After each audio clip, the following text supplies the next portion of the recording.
You know that person who always eats alone? The one who spends weekends in complete silence, has no close circle to call, and has not had a best friend in years.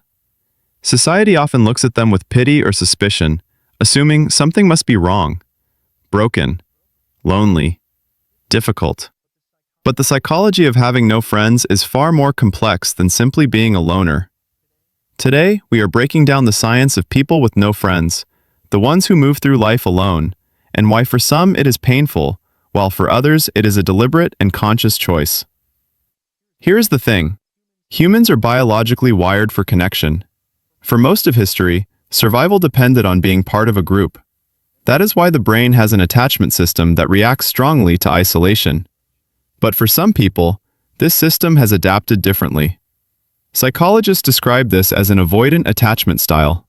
Often shaped in early childhood, these individuals learned that emotional closeness was unreliable or unsafe. Over time, they develop strong independence. They do not lack friends because they are unlikable. They lack friends because closeness feels like a loss of control. For them, distance equals safety. There is another group, often misunderstood. Highly intelligent solitary individuals. Research suggests that for people with high cognitive ability, frequent social interaction can actually reduce life satisfaction.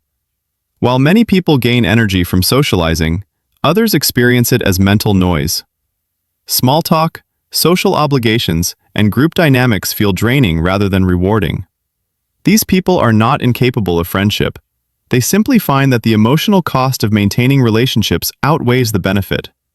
Their inner world provides enough stimulation on its own. Another important factor is low social masking.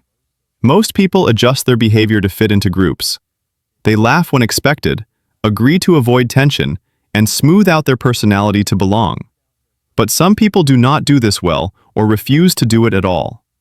They value authenticity over belonging. Psychologists call this social selectivity. These individuals would rather have no friends than surround themselves with relationships that feel shallow or false.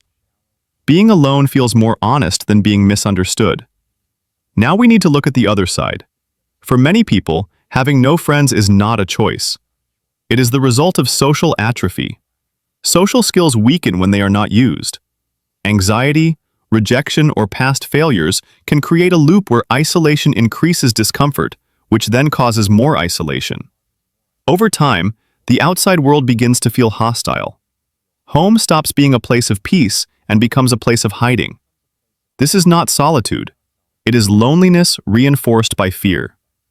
But for those who are truly at peace alone, there is a hidden strength. Having no friends forces you to become your own source of support, meaning, and validation.